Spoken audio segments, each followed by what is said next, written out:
Good afternoon. Welcome to 3060 Headlines చూద్దాం.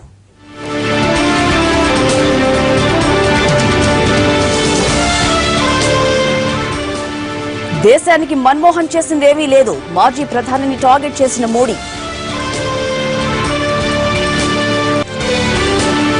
తమిళనాడు కొత్త CS గా గిరిజా వైద్యనాథన్. రామ్మోహన్ ను తొలగించిన సీఎం పన్నీర్ సెల్వం. ఇంకా అపస్మారక స్థితిలోనే గాయపడ్డ బాలిక. కుకట్పల్లి స్కూల్ ఘటనపై వివిధ కోణాల్లో దర్యాప్తు. కడప ఫాతిమా మెడికల్ కాలేజీలో భారీ కుంభకోణం. మెడికల్ కౌన్సిల్ అనుమతి లేకుండానే అడ్మిషన్లు. నష్టాల్లో ప్రధాన సూచీలో ఆసియా మార్కెట్ల ప్రభావం.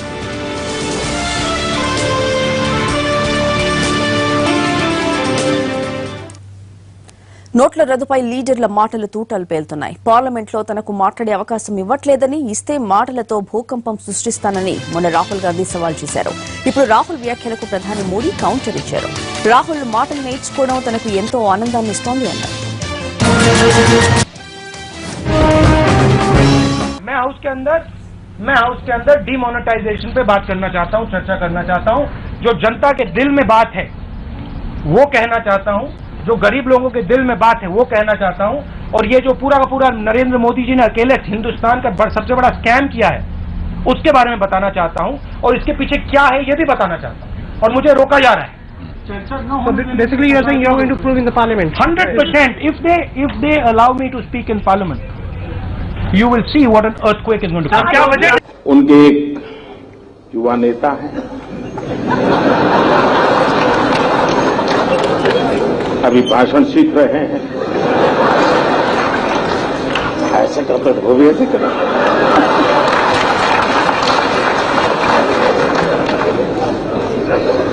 जब से उन्होंने बोलना सीखा है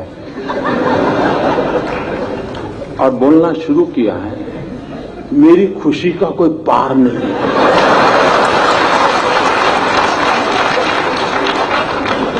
2009 में पता ही नहीं चलता था कि भाई इस पैकेट के अंदर क्या है, पता ही नहीं चलता था. अब पता चल रहा है कि भाई ये है ये नहीं है. न बोलते तो बड़ा भूकंप आ जाता था.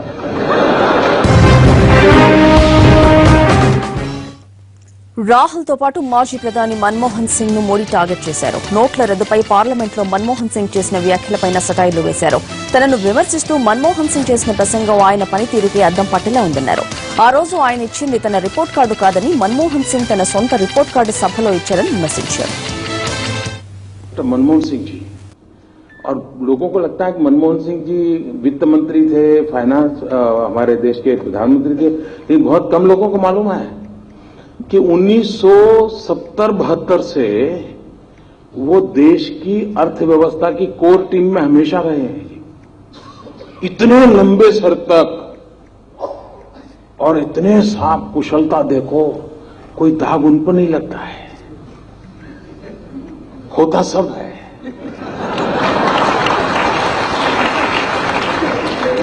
उन्होंने अभी ऐसा कहा, जब मैं कैशलेस की बात करता हूं, उन्होंने कहा कि जिस देश में 50% लोग गरीब हो वहां ये टेक्नोलॉजी वगैरह कैसे हो सकता है.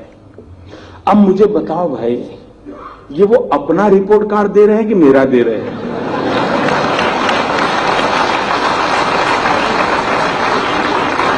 ये 50% गरीबी, ये विरासत किसकी मैं झेल रहा हूं जी. मनमोहन सिंह जी, आप विरोध करे कोई बात नहीं. आप पूर्व प्रधानमंत्री हैं, हम गंभीरता से लेते हैं आपकी बात को, लेकिन आप अपना रिपोर्ट कार्ड दे रहे हैं, ये मुझे खुशी हो रही है. డిమానిటైజేషన్ ఫలితాలు అతి త్వరలో కనిపిస్తున్నాయన్నారు మోదీ. నోట్ల రద్దు భారతదేశం మంచికేనన్నారు. ఇప్పుడు తనను తిడుతున్న వాళ్లంతా భవిష్యత్తులో మంచి పని చేశారని మెచ్చుకుంటారన్నారు మోదీ. आप देखते होंगे इन दिनों देश का एक बहुत बड़ा सफाई अभियान चल रहा है.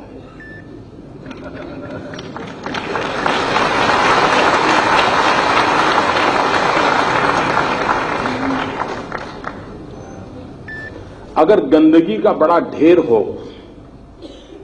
और वहां से आप गुजरते हैं तो दुर्गंध आती है। बार बार आते हैं जाते हैं तो पता है कि अब यहां दुर्गंध शुरू हो जाएगी, वहां पहुंचेंगे तो पूरी हो जाएगी।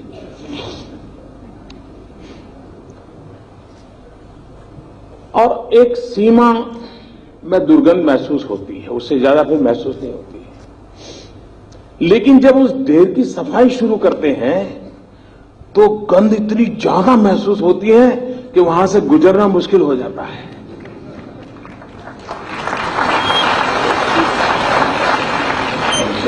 गंद का ढेर वैसे का वैसा पड़ा है तो एक सीमा तक ही गंध महसूस होती है, लेकिन जैसे ही उसको सफाई करना उठाना शुरू कर दिया तो ऐसी गंध महसूस होती है। आजकल आप देख रहे होंगे कैसी कैसी गंध महसूस हो रही है।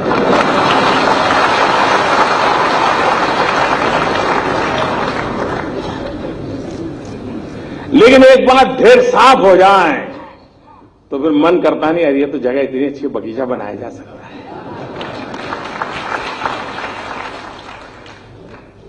कांत इतने सालों का ढेर गंद भरी पड़ी है, लेकिन ये काशी के आशीर्वाद है कि मैंने गंद की सफाई का बेड़ा उठाया है।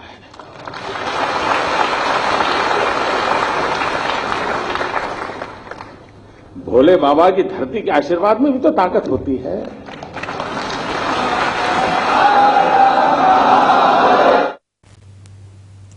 వారణాసి పర్యటనలో ఉన్న ప్రధాని నరేంద్ర మోడీ బీజేపీ కార్యకర్తల సమావేశంలో ప్రస్తుతం మాట్లాడుతున్నారు. లైవ్ చూద్దాం. मैं स्मृति जी को और उनकी पूरी टीम को और इसके पहले इस विभाग के मंत्री थे गंगवार जी, उन सबको हृदय से बहुत बहुत अभिनंदन करता हूं कि जिस उत्तम प्रकार का काम हुआ है, जिस तेजी से काम हुआ है और निर्धारित समय में फर्स्ट फेज आज ये सिर्फ काशी के लोगों के लिए नहीं, ये पूरे क्षेत्र के इस प्रकार से काम करने वाले लोग, इनको इसका लाभ मिलने वाला है। काशी एक यात्रा धाम है, टूरिस्ट डेस्टिनेशन भी, वहां इस प्रकार की व्यवस्था काशी की एक वैश्विक पहचान बनाने का एक बहुत बड़ा आधार बन सकता है। अब काशी में जो भी लोग आए उनको वहां ले जाना चाहिए। यहां के रिक्शा वाले होंगे, यहां के टैक्सी वाले होंगे, उनको भी पता होना चाहिए। वहां को देख भी सकता है कि क्षेत्र के लोगों के हाथों में कैसा हुनर है, कैसी कैसी चीजें निर्माण करते हैं और उसका उनका एक ग्लोबल पहचान मिले, प्रोडक्ट की भी पहचान मिले, प्रोसेस की भी पहचान मिले और भारत इस महान विरासत काशी के लोगों ने कैसे संभाल करके रखी है इसका दुनिया को परिचय हो। वैसा एक उत्तम काम एक ट्रेड सेंटर म्यूजियम जिसके कारण बना है। कल रात की कुछ तस्वीरें मुझे यहां के लोगों ने भेजी थी, इतना अद्भुत नजारा लग रहा है कि काशी की धरती पर ऐसा भी निर्माण कार्य हो सकता है और इतने कम समय में हो सकता है। इस प्राचीन शहर के साथ इस आधुनिक इमारत, प्राचीन कलाकारी के साथ आधुनिक पहचान, ऐसा एक सुभग योग के साथ आज टेक्सटाइल की दुनिया जो काशी की विशेष पहचान है, हस्तकला जो काशी की विशेष पहचान है, उंगलियों के बल पर नजाकत के साथ एक पूरी नई चीज निर्माण करने का जो सामर्थ्य इस धरती में है, इसे బులెటిన్లో షార్ట్ బ్రేక్ తీసుకుందాం. Stay tune.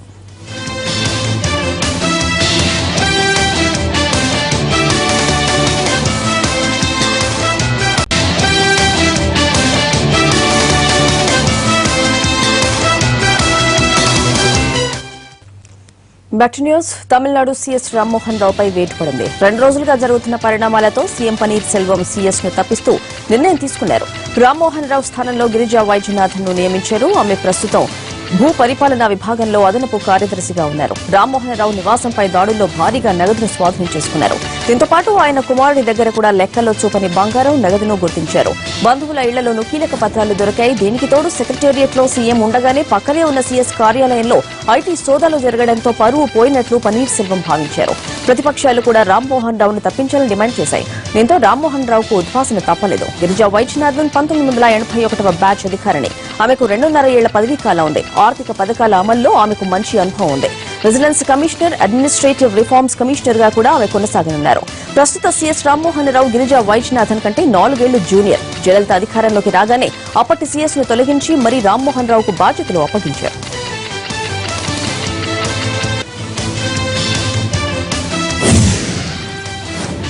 తమిళనాడులో ఐటీ దాడులు కొనసాగుతున్నాయి. నిన్నంతా సీఎస్ రామ్మోహన్ రావు ఇంటితో పాటు ఆయన బంధువుల ఇళ్లలో తనిఖీలు జరిపిన ఐటీ అధికారులు ఈ రోజు మరో ఐఏఎస్ అధికారి ఇంట్లో తనిఖీలు జరిపారు. తమిళనాడు ట్రెజరీ సెక్రటరీ నాగరాజన్ ఇంట్లో సోదాలు జరిపారు.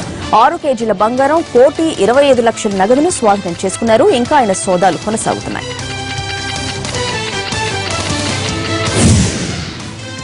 మరోవైపు మంత్రి ఎడప్పాడి పళనిస్వామి బంధువుల ఇళ్లపైన దాడులు జరుగుతున్నాయి. నిన్న అర్ధరాత్రి ఆయన బంధువుల ఇళ్లపై దాడులు మొదలయ్యాయి. రాత్రి నుంచి పళనిస్వామి బంధువుల ఇళ్లలో తనిఖీలు చేస్తున్నారు ఐటీ అధికారులు.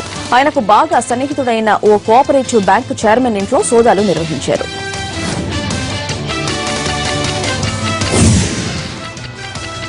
చిన్నమ్మ శశికళను కంట్రోల్ చేసేందుకే తమిళనాడులో ఐటీ దాడులు జరుగుతున్నాయా? అందుకే పళనిస్వామి బంధువుల ఇళ్లను టార్గెట్ చేశారంటే అవునంటున్నారు రాజకీయ విశ్లేషకులు.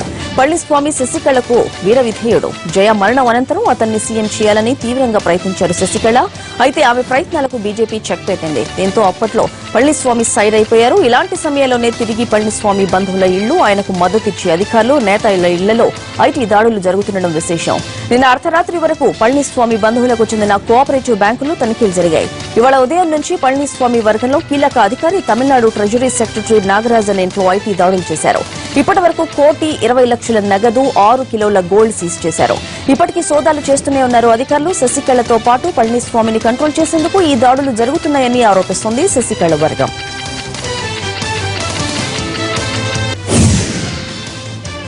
పెద్ద నోట్ల చేపలు ఒక్కొక్కటిగా ఈడీకి చిక్కుతున్నాయి. కోల్కతాకు చెందిన వ్యాపారి పరాస్ మాల్ లోథాను ఈడీ ఈ ఉదయం అరెస్ట్ చేసింది. 25 కోట్ల పాత కరెన్సీని అతను మార్చినట్లుగా అభియోగాలున్నాయి. రియల్ ఎస్టేట్, మైనింగ్ వ్యాపారాలు చేసే లోథా వద్ద భారీగా బ్లాక్ మనీ ఉన్నట్లు అనుమానాలున్నాయి. ఇటీవలే ఢిల్లీలోని ఓ లాయర్ ఆఫీసులో దొరికిన కోట్ల నగదు కూడా లోథాదే అని ఈడీ గుర్తించింది. కొన్ని రోజుల క్రితం ముంబై ఎయిర్పోర్ట్ లో అతన్ని ప్రశ్నించిన అధికారులు ఈ రోజు అరెస్ట్ చేశారు. ఇటీవలే కోట్లు ఖర్చు పెట్టి తన కుమార్తె వివాహాన్ని జరిపించారు పరాస్ మాల్ లోథా.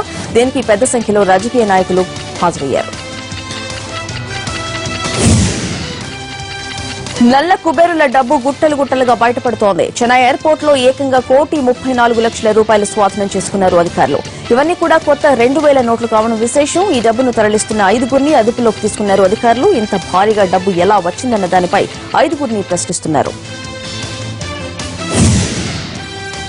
ఢిల్లీలో నోట్ల మార్పిడి అక్రమాల ప్రకంపనలు కొనసాగుతుండగానే మరో చోట యాక్సిస్ బ్యాంక్ లీలలు బయటకొచ్చాయి. మోడీ సొంత రాష్ట్రం గుజరాత్. అహ్మదాబాద్ యాక్సిస్ బ్యాంక్ శాఖలోనూ భారీగా నోట్ల మార్పిడి అక్రమాలు జరిగాయి. 19 ఖాతాల్లో 89 కోట్ల మేర అనుమానాస్పద లావాదేవీలు జరిగినట్లు గుర్తించారు. దీంతో వీటిని జప్తు చేసిన ఐటీ అధికారులు 4 బ్యాంకు అధికారులను ప్రశ్నిస్తున్నారు. కొంతమంది బ్యాంకు సిబ్బంది నల్ల కుబేరులకు సహకరించినట్లు అనుమానిస్తున్నారు. ఢిల్లీలోని పలు బ్రాంచ్ల్లో భారీగా నోట్ల మార్పిడి అక్రమాలు జరిగాయి. పలువురు సిబ్బందిని కూడా అరెస్ట్ చేశారు. దీనిపై బ్యాంకు చైర్మన్ బహిరంగంగా ఆవేదన కూడా వ్యక్తం చేశారు. ఇంతలోనే అహ్మదాబాద్ బ్రాంచ్ల్లో అక్రమాలు వెలుగులోకి వచ్చాయి. ఇంకొన్ని చోట్ల కూడా యాక్సిస్ బ్రాంచ్లపై ఐటీ నిఘా పెట్టింది. సాయంత్రం 5:30కు రాష్ట్రపతి ప్రణబ్ ముఖర్జీ హైదరాబాద్ చేరుకోనున్నారు. శీతాకాల విడిది కోసం హైదరాబాద్ వస్తున్న రాష్ట్రపతికి governor Narasimhan, CM KCR, cabinet మంత్రులు, మేయర్ హకీంపేట ఎయిర్పోర్ట్ లో స్వాగతం పలకనున్నారు. బొలారంలోని రాష్ట్రపతి భవన్ చేరుకుని వారం రోజుల పాటు రాష్ట్రపతి ఇక్కడ బస చేస్తారు. రేపు సికింద్రాబాద్ ఆర్మీ కాలేజీలో జరిగే కార్యక్రమంలో రాష్ట్రపతి ప్రణబ్ ముఖర్జీ పాల్గొంటారు. విజయవాడలో జరుగుతున్న కలెక్టర్ల కాన్ఫరెన్స్ లో 2వ రోజు నగదు రహిత లావాదేవీలపై దృష్టి సారించారు ముఖ్యమంత్రి చంద్రబాబు నాయుడు. క్యాష్లెస్ చెల్లింపులు జరుగుతున్న తీరుపై మంత్రులు, ఐఏఎస్ల అనుభవాలను అడిగి తెలుసుకున్నారు. చెల్లింపుల్లో కొన్ని చోట్ల ఇబ్బందులు తలెత్తాయని అధికారులు సీఎం దృష్టికి తీసుకువచ్చారు. రాత్రి చేసిన షాపింగ్ కు ఇప్పటి వరకు డెబిట్ మెసేజ్ రాలేదని ఓ అధికారి చెప్పారు. 10 చోట్ల మిషన్లు పనిచేయడం లేదని మంత్రి అచ్చెన్నాయుడు అన్నారు. ఆన్లైన్లో చెల్లింపులు చేశామని కొందరు అధికారులు చెప్పారు.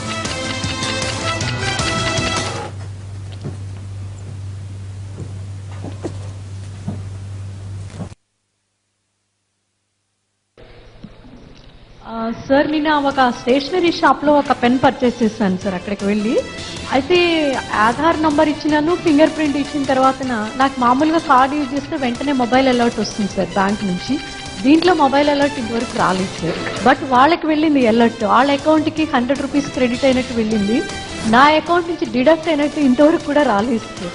మరి అది బ్యాంక్ సర్వర్ ప్రాబ్లమో లేకపోతే ఇన్స్ట్రుమెంట్ తో సార్ ఇది బ్యాంక్ సైడ్ ఇష్యూ సార్. కొంచెం SMS డిలే అవుతుంది సార్, 4-5 minutes టైం పడుతుంది. But that will be resolve sir. Huge number of transaction జరగడం వల్ల initial days it is there, but account లో రిఫ్లెక్ట్ అవుతుంది sir. If you can see madam, ఈమెయిల్లో మీరు ఆధార్ కనుక మీ ఈమెయిల్కి లింక్ చేస్తుంటే that is instantaneous sir. Immediately from Aadhaar server transaction జరిగినట్టు వచ్చేస్తుంది ఈమెయిల్. SMS because of gateway problem between bank and the telecom service provider it is taking some time sir, but that will be resolve. Aadhaar number కొడితే మనకి ఏ బ్యాంకులో ఆధార్ అనుసంధానం ఉందో ముందే తెలుస్తుంది సార్. అదే అంటే మన దగ్గర ఒక 10 బ్యాంక్స్ అకౌంట్స్ ఉన్నాయనుకోండి, ఆధార్ ఏదైందో ముందే తెలుస్తుంది అందులోనే. సార్ *99 హ్యాష్ ప్రెస్ చేస్తే ఆధార్ నంబర్ అడుగుతాం. మనం ఇదిగా అక్కడ మిషన్ లో మన ఆధార్ నెంబర్ కొడితే మిషన్ లో లేదు, బికాజ్ అది వచ్చింది. అది ఏ బ్యాంక్ తో నీ ఆధార్ లింకేజ్ ఉందో అది కూడా చెప్తుంది. అదే సార్, అది సార్ ఆ ఫోన్ నుంచి డయల్ చేశారు, మీ ఫోన్ నుంచి కూడా అది చేశారు. ఫోన్ లో కాదు, వాళ్ళకి మాకు ఏ అకౌంట్ తో ఆధార్ లింకేజ్ ఉందని అడిగితే ముందు వాళ్ళ నెంబర్ కొడితే నీది పలానా బ్యాంక్ తో లింకేజ్ ఉందని చెప్తున్నారు. ఉంది సార్, అది ఉంది సార్, ఫోన్ నుంచి కూడా చేయొచ్చు సార్, అది పెడతారు. It's a 2-dimensional barcode system sir. ఈ 2-dimensional బార్కోడ్ సిస్టంలో ఏదైతే ఆ ప్యాటర్న్ ఉందో, అంటే ఇప్పటివరకు బ్యాంకింగ్ ట్రాన్సాక్షన్ గురించి మనం మాట్లాడుకున్నాము. Other than bank transactions, particular kind transactions గురించి ఇప్పుడు నేను ఒక 1 minute చెప్పదలుచుకున్నాను. అందులో ఏంటంటే ఈ బార్కోడ్లోనే మనం కావాలంటే ఒక రైతుకు సంబంధించి, కౌలు రైతు కావచ్చు, ఆయనకి సంబంధించిన ఇన్పుట్స్ లైక్ ఏదైనా మనం సబ్సిడీ సీడ్ ఇచ్చినా, లేకపోతే ఫెర్టిలైజర్ ఇచ్చినా, ఇంకేదైనా ఇచ్చినా, ఏ ఇన్పుట్స్ ఇచ్చినా ఈ కోడ్లోకి కావాలంటే మనం ఆ డేటాను అందులో చొప్పించి అందులో ఇన్సర్ట్ చేసి మనం కావాలంటే ఆ బార్కోడ్ సిస్టమ్ని ఆ రైతులకు ఇవ్వచ్చు. సో దట్ బ్యాంకింగ్ ట్రాన్సాక్షన్ అనేది లేకుండా జరిగే కైండ్ ట్రాన్సాక్షన్స్ అన్నిటికీ ఈ బార్కోడ్ స్లిప్ కొత్తగా మనం జనరేట్ చేయడానికి అవకాశం ఉంటుంది. ఇది దాన్ని ఇన్స్టిట్యూషనలైజ్ చేయడానికి మేబీ 2-3 మెథడ్స్ యూజ్ చేయాల్సి ఉంటుంది. లైక్ డూప్లికేట్ బార్కోడ్స్ డెవలప్ చేసి సప్లయర్ దగ్గర ఒకటి పెట్టడము, లేదా ప్యాక్స్కి కనెక్ట్ చేయడము, ఇలాంటివి కొన్ని సిస్టమ్స్ను మనము ఎస్టాబ్లిష్ చేయొచ్చు. అంటే ఇందులో ఎక్కడ కూడా బ్యాంకింగ్ రిలేటెడ్ ట్రాన్సాక్షన్ ఉండదు, కైండ్ ట్రాన్సాక్షన్కి barcode generate, QR code generate అవుతుంది. బులెటిన్లో మరో షార్ట్ బ్రేక్ తీసుకుందాం.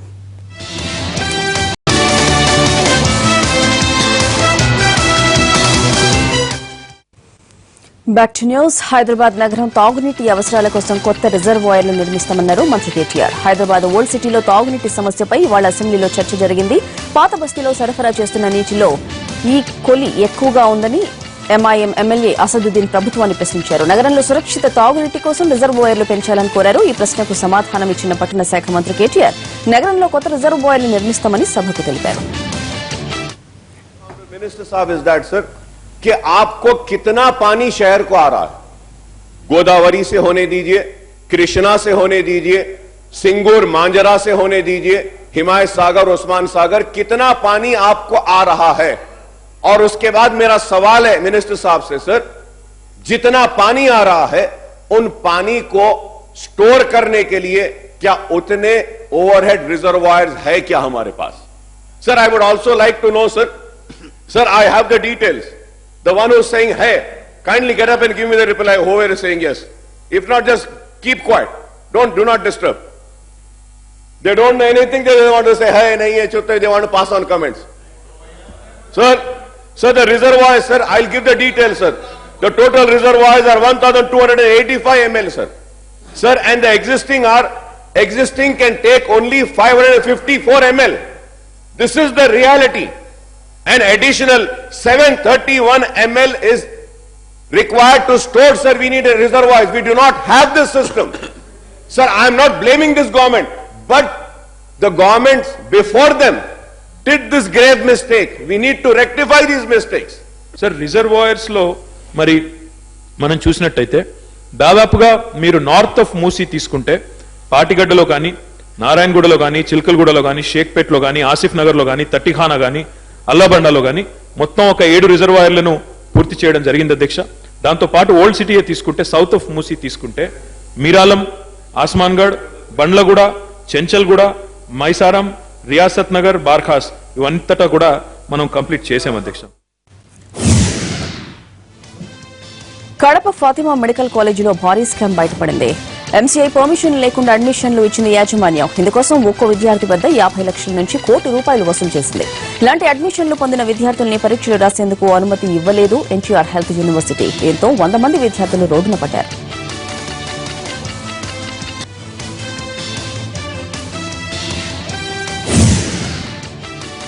నల్గొండలో విషాదం చోటు చేసుకుంది. ప్రకాశం బజార్లో నిర్మాణంలో ఉన్న బిల్డింగ్ లో ప్లంబర్ పనులు చేస్తుండగా 3 కార్మికులు కరెంటు షాక్ తో చనిపోయారు.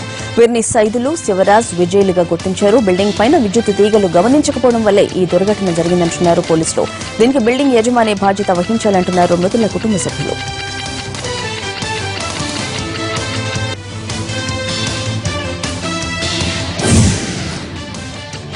హైదరాబాద్ పెద్ద అంబర్పేట తారామతిపేట దగ్గర ఔటర్ రింగ్ రోడ్డుపై భారీ కంటైనర్ మంటలో చిక్కుకుంది. కంటైనర్ ఇంజిన్ లో మంటలు ఒక్కసారిగా రావడంతో పూర్తిగా దగ్ధమైంది.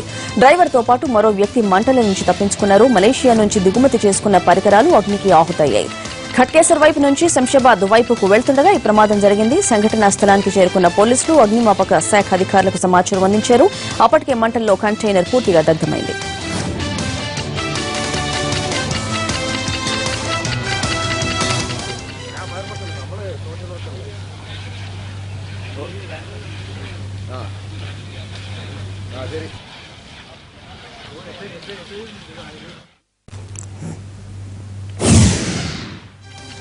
తెలుగు రాష్ట్రాలను చలి వణికించేస్తోంది. సాయంత్రం 6 తర్వాత ఉదయం 9 గంటల కంటే ముందు ఇంటి నుంచి బయటకు రావాలంటేనే హడలిపోతున్నారు.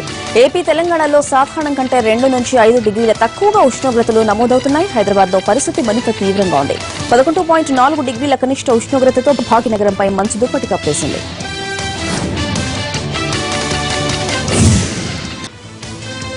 ఏపీలోని అన్ని జిల్లాల్లో ఉష్ణోగ్రతలు గణనీయంగా పడిపోయాయి. చలిగాలులకు తోడు దట్టంగా అలముకున్న పొగమంచుతో జనం ఇబ్బందులు పడుతున్నారు. తిరుపతి, తిరుమలలో పొగమంచు తీవ్రంగా ఉంది. ఉదయం 8 గంటలకు కూడా రహదారులు కనిపించక వాహనాలు కదలడం లేదు. ఇక మన్యంలో పరిస్థితి మరింత దారుణంగా ఉంది. రికార్డు స్థాయిలో కనిష్ట ఉష్ణోగ్రతలు నమోదవుతున్నాయి. విశాఖ జిల్లా చింతపల్లిలో 4 డిగ్రీల ఉష్ణోగ్రత నమోదైంది. ఈ సీజన్లో ఇదే కనిష్ట ఉష్ణోగ్రత. చలి దెబ్బకు తెలంగాణ వణుకుతోంది. సింగిల్ డిజిట్ కు పడిపోయిన ఉష్ణోగ్రతలతో జనం అల్లాడిపోతున్నారు. నిజామాబాద్, ఆదిలాబాద్, కరీంనగర్ జిల్లాలో 100 ఏళ్ల నాటి కనిష్ట ఉష్ణోగ్రతల రికార్డులు బద్దలవుతున్నాయి. ఆదిలాబాద్ లో అత్యల్పంగా 5 డిగ్రీలు, మెదక్లో 9 డిగ్రీల ఉష్ణోగ్రత నమోదైంది. ఎప్పుడు హాట్ గా ఉండే రామగుండంలోనూ ఉష్ణోగ్రతలు 11 డిగ్రీలకు పడిపోయింది. భారతదేశం మొత్తం చలి గుప్పెట్లో చిక్కుకుంది. టోపీలు, స్వెచ్చర్లు, స్కార్ఫ్లు లేకుండా బయటకు రావాలంటేనే జనం వణికిపోతున్నారు. రికార్డు స్థాయి కనిష్ట ఉష్ణోగ్రతలు నమోదయ్యాయి.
చైనాలో ఎమర్జెన్సీ పరిస్థితులు నెలకొన్నాయి. కాలుష్యం, మంచు, కలగలిసిపోయిన స్మాగ్ చైనీయుల్ని తీవ్రంగా ఇబ్బంది పెడుతోంది. ప్రత్యేకించి ఉత్తర చైనాలో పరిస్థితి మరింత తీవ్రంగా ఉంది.